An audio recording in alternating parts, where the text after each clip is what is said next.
ሄይ ጋይስ እንዴት ናችሁ? ሁሉ ሰላም? ፋርማኬሮች ነን።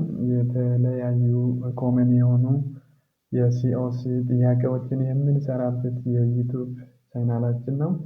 ለዩቱብ ቻናላችን አዲስ የሆናችሁ ሳብስክራይብ በማድረግ ቤተሰብ ሁኑ። ቪዲዮ ከተመቻችሁ እና ደግሞ ለሌሎች ጠቃሚ ሆኖ ካገኛችሁት ማጋራት እንዳይረሳ።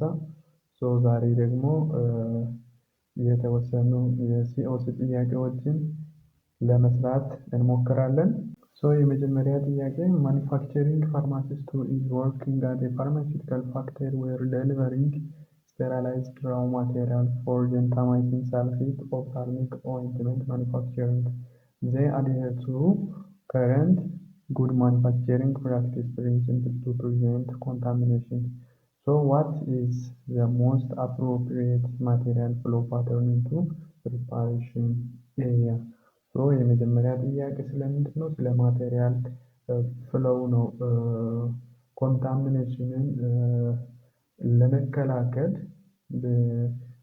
በጉድ ማኒፋክቸሪንግ ፕሪንሲፕል መሰረት ትክክለኛው የሆነው የማቴሪያል ፍሎው የትኛው ነው የሚል ጥያቄ ነው። A material movement from dirty to clean area. B performed in hand lock designed door. C bidirectional material flow. D under unidirectional air flow. ጥያቄያችን ስለ ትክክለኛው ማቴሪያል ፍሎው ሲሆን ኮሬክት አንስር የሚሆነው ኢት ነው ማለት ነው። ማቴሪያል ሙቭመንት ፍሮም ደርቲ ቱ ክሊን ኤሪያ። ኮንታሚኔሽንን ለመከላከል በጉድ ማኒፋክቸሪንግ ፕራክቲስ ፕሪንሲፕል መሰረት ማቴሪያል ፍሎው ምን መሆን አለበት? ዩኒዳይሬክሽናል መሆን ያለበት። መልሳችን የሚሆነው ትክክለኛ አንስር ይህ ነው ማለት ነው። ሁለተኛ ጥያቄ A pharmacist who is working in the research and development department of pharmaceutical industry wants to prepare hydrophilic oral solution of midazolam. What is the most likely activity performed by the pharmacist in this case to make this preparation? ሁለተኛ ጥያቄ ደግሞ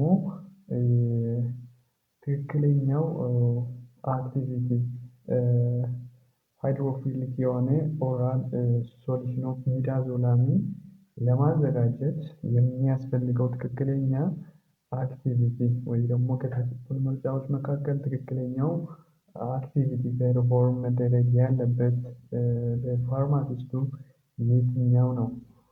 A use sterile environment. B use organoleptic agents. C use miscible oily solvents. D use high solute proportion than solvent. ከነዚህ ከተሰጡን ምርጫዎች መካከል ሁለቱ ከነ የማይሆኑ ናቸው። ሁለቱ ደግሞ አንዱ ደግሞ ትክክለኛ አንስር ነው። ሁለተኛው ደግሞ ወደ ትክክለኛ አንስር ትንሽ አፕሮች ያደረገ ነው። ኮሬክት አንስራችን ምንድነው የሚሆነው? ቢ ነው ማለት ነው። ዩዝ ኦርጋኖሌፕቲክ ኤጀንት ነው። ቢኮዝ ለምን ሲባል ሊዘጋጅ ያለው ኦራል ሃይድሮፊሊክ ሶሉሽን ኦፍ ሚዳዞላም ነው አይደለ? ስለዚህ ኦራል ሶሉሽኖች ወይ ደግሞ ኦራሊ የሚወሰዱ መድኃኒቶች ምን መሆን አለባቸው? ፓሌቴብል መሆን አለባቸው። ፓሌቴብል ማለት ጥሩ ቴስት ያላቸው መድኃኒቶች መሆን አለባቸው።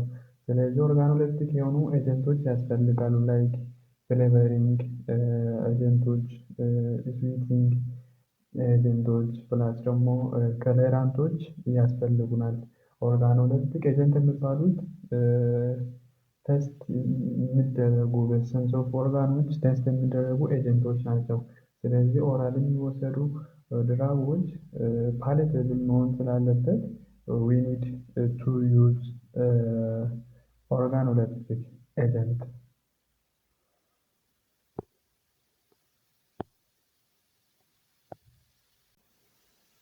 ሶስተኛ ጥያቄ የፋርማሲውቲካል ሳይንቲስት ዲዛይንድ a new form of peptide drug and he wants to have a drug that should be administered through a route that bypass the first pharmacokinetic phase.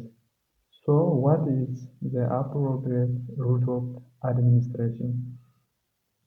ምንድነው በዚህ ጥያቄ ደግሞ የምናየው ሊዘጋጅ የተፈለገው ፈርስት ፋርማኮካይኔቲክ ፌዝን ባይፓስ የሚያደርግ ድራግ ነው ወይ ደግሞ ፕሪፓሬሽን ነው ሊዘጋጅ የተፈለገው።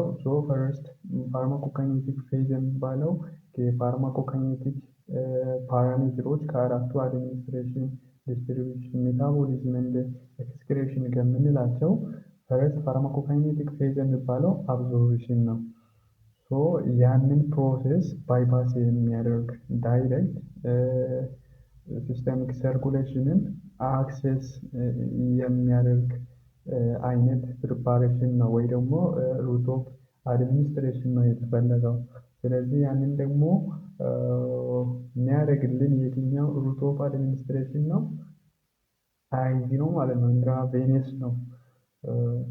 ኢንትራቬነስ ሲሆን ሩት ኦፍ አድሚኒስትሬሽን ዊ ዶንት ሃቭ አብዞርፕሽን የሚባል ፕሮሴስ አይኖረንም። ያንን ባይፓስ ሊያደርግልን የሚችለው ማን ነው? ማን ሊሆን ይችላል ማለት ነው?